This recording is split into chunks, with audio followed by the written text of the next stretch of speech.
mga higala ni ang laing sumpay ning atong sugilanon. Made of fortune. Right now it's just the two of us. Let's look at what's ahead. Kabay ko'y tarong kinatulgan nimo. Siguna-una nimo. Ha?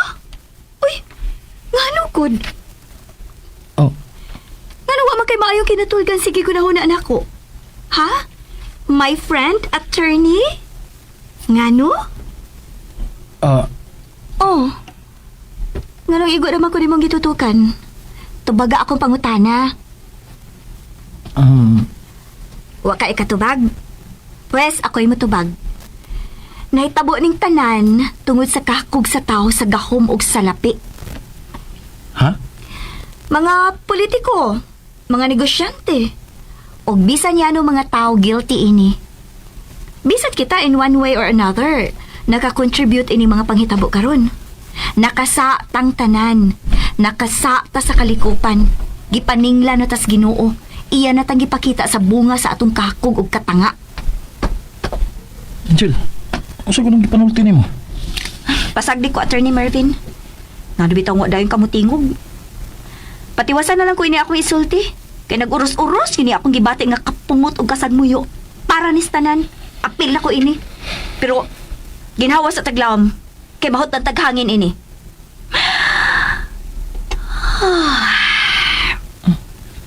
Okay, bulhot. Una sa tanan, kamong mga naa sa pangatungdanan, mabag-o o madaan, kamo gyud ang may dakong tulubagon ug ikaduha ang mga dagkong negosyante nga nanag-iyaan ng mga quarry, mining, ug kanang mga developer sa mga subdivision nga naa gipangtukod ibabaw sa mga kabukiran kay kanang mga tag-iyaan ng mga negosyoha wa masada sila maka-operate kung wa tagay og permit sa mahingtungdang ahensya sa kagamanan. Ug dili ni sa karon lang nga administrasyon ha, kun dili sa kaniadto pa kay hagbay ram ng mga negosyoha sa minahan, mga logging companies ug kanang mga subdivisions.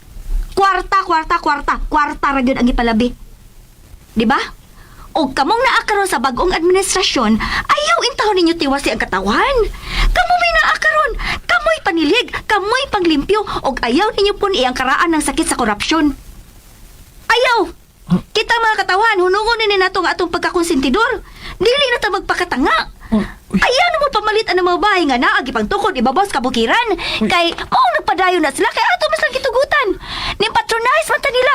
Ug sa atong pagpili panahon sa eleksyon in town, gamiton na nato atong mga utok. Ug dili na kasing-kasing na atong gamiton. Kay watay kalaina sa nagugma nga nagpakabuta unya na itong pawak sa kaalautan.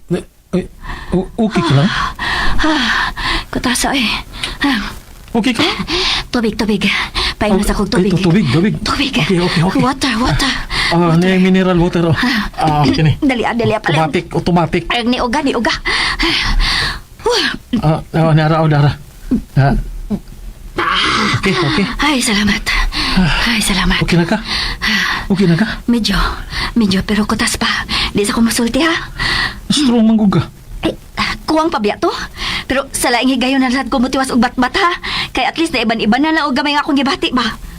Okay. Pahuwi na. Ikutasan ba Taas ko? na to da. Taas yun. Taas gyud. Sige, mapauli na lang ko. Kining, how about musuroy ka sa opisina? Oh? Wapag ka makasuroy dito. Wapag yun makailan nimong mga tao. Ay sus, wanay kaso eh. Di sa ko ganahan nga makaila sila nako. Ayaw sa dana. Ikaw g'y tagaya. Ay sus, ay, no need na. Sige na, buwag-buwag na ta. Kay mo pauli na ko. Sige. Amping. Salamat. Kanus amang ka makasabot na ako, Angel. Kanus amang ka.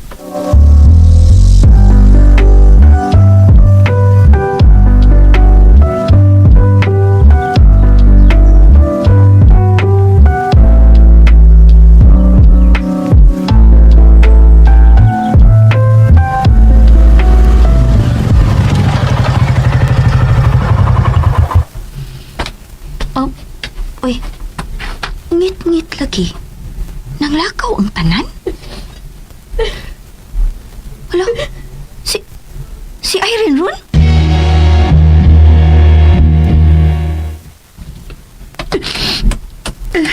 Irene? Irene, ano ka, uy? Unsay... Naputlan o kuryente? Angel. Naputlan? Oh. Ano ko makamusulti na ako nga putlan hindi ay? Ang gitagaan magod ako para bayad si Ryan. Wala siya mo bayad. Pagka... Bali, 2 ka buwan kito akong gihatag niya. Nga nung imong masang gihatag niya? Ako na lang unta to imong gisugo. Or dili ba, nibayad na lang unta ka online? Ingon man siya nga siya lang ang mubayad. Saon man din ako, dako ra manig bayranan. Ay, imo siyang gitawagan? Oo, pero dili mo tubag. Ako na siyang gichatan. Si Rona, asa man? Ko pa sa mo pa uli eh. Anya, wa gyud ka magduda? Ha? Nakay number ni Rona? Wa. Pero makachata ka niya. Dili mo be friends sa FB. Tanga, asa nimo eh? Oh. Tanga gid ka, Irene. Why makatupong sa imong katanga? Ha? Ngano? I-admit na siya? Appendicitis gani, operahan. Papadarin o kwarta kay need ka ayo. Asa gani mo nga ospital kay mo ana mi. Sultihi ko kung asa nga ospital.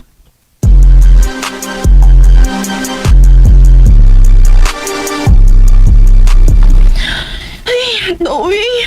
Kung sa magay resulta? Pwede magpuyo ka, Rona? Nalingkuranan, oh. Di ko mahimutang, di ko mahimutang. Di ko yaman ko sa resulta sa ultrasound. Ig-agaw gid mo, Ryan? Yan na nangutan na naman sa kaana. Lain na yun mo, eh.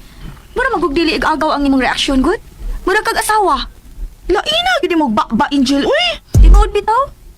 Kung upa ko kailan ninyo, makaingon ko nga ikaw ang asawa. Ang. Wala man sa'y paki ang iyang asawa. Dugay naman na siya nga may gipamati si Antian. Pero huwag yung makabantay ito babayana. So, maayo ka pa, no? Kay nakabantay gyud? Mao ba? Nga, nakabantay magyug ko. Ah, mas permiti nga nga kamoy mag-uban maong nakabantay man ka. Igagawin ka mo, Ryan. Sa asa man nga side? Mother side? Father side? Mother side. Ah, mauday nga close mo. Kay kadaghanan, mas close man ang mga igagaw sa mother side. Oo, mauna. Pila day mo tanan magigagaw sa mother side? Oh, nga mo kuyawan man ka? Ay, para ang Dr. Ryan. Ako doon. Huh. Klaro kang namakak kay nilitay. Asa raman yung pambabayhana ka ba? Mabuking raman yun ka ba? You saw that article too, yeah. I drink one once in a while, but not much. I don't drink you know. You're smarter than I am. Oh, baby, that really hits the spot. I'll tell you one thing about this town, and you'll probably hear me mention it in every single Appalachia video that I'm doing. It's just how friendly the people are. Even the guy working there, he was as friendly as could be. That lady, the middle-aged lady I was chatting with, they just talk to you like you're a neighbor. And they're friendly. The people will smile at you when they pass you on the street. Everybody waves to each other. Got Hell's Angels rolling through.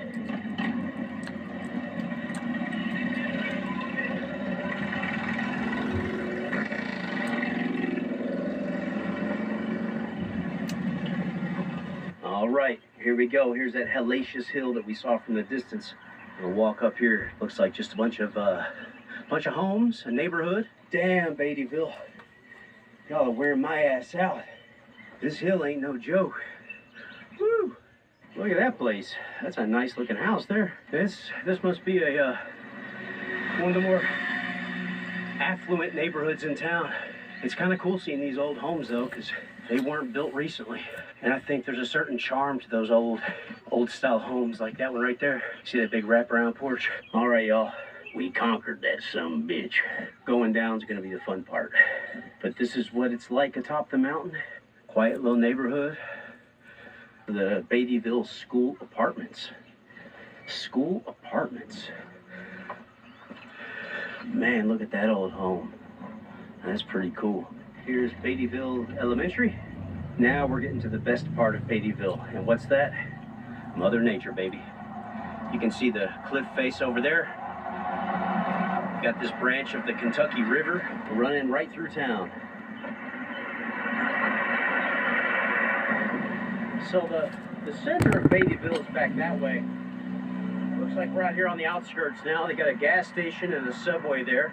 But what's really attracting me to this is this roadside rock face. Man, check that out. That is so huge.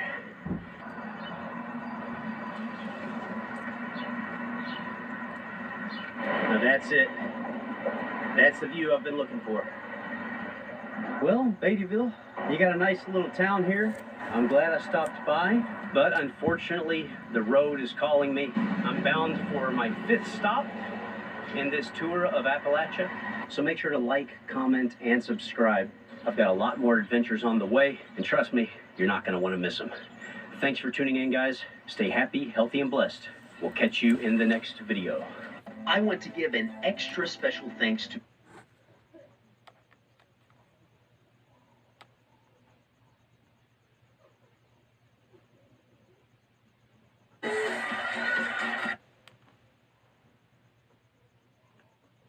Got sensitive underarm skin? Listen to your skin signals. Use Dove's Sensitive Deo Serum with niacinamide and furosemide, formulated for sensitive skin from the most prescribed deo brand by Dermas. Hey, si Rumble number 3 million ang pwede mo panalunan. Si Supermarket nakabara. Kamakailan ay lumabas ang issue ng 4 na lalaki o 4 na aktor ay nakatalamita ang isang babae. Bakit ginawa ni Nico yun? Pinagmamalaki niya yung kanyang pamilya. Kasi nag-away kami ng asawa ko, kasi lasing ako, kasi may tampuan kami. Nademonyo ako, ganun. Natukso, bumigay ako. Hindi ka pa makukonsensya nun eh. Nandun ka pa eh. Ang iniisip ko pa lang nun eh, sana walang ulit. Kasi nga, nadidemonyo ka pa eh. Di ba? Walang ulit. Last year, pumuputok-putok na siya, may nagme-message na sa akin, na binibenta na sa Telegram. Please, huwag mo na ilabas. Sabi ko, magbabago ko. Nagmamaka ako sa kanya, nakikipag-dear ako sa kanya na pero nung umaga, lumabas pa rin. Wala nang hiwalayan na to. Sinira ko yung pamilya ko. Na alam ko naman mangyayari. Even to your kids ba, nakarating na din sa kanila? Pangalit ko matalino, 10 years old, syempre naririnig niya. Sabi niya sa akin, Dad, walang ginawang mali sa si Mami. Ba't mo nagawa yun? Tapos hindi ko siya makausap. Tapos nag-text siya, hagul-gul ako, sabi niya, Dad, I love you. I know God will forgive you.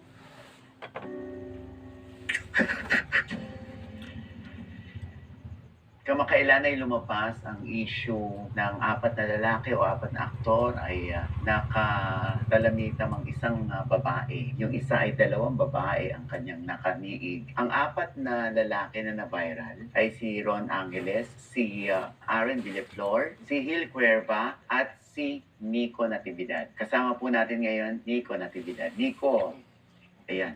Ito ang story nito, no? Natuwa ako kasi kanina tumawag sa akin si Nico dahil meron siyang kwento na gusto niyang aminin at napili niya tayo at dito niya sasabihin kung ano yung kanyang saloobin. Siyempre, ang tanong dyan, kasal si Nico, nag-away ba sila, hiniwalayan ba siya ng kanyang asawa, na normal lang kung yun ang magiging reaction. Pero ang kinatuwa ko ng labis ay sa lahat ng ito, hindi siya iniwan ng kanyang asawa.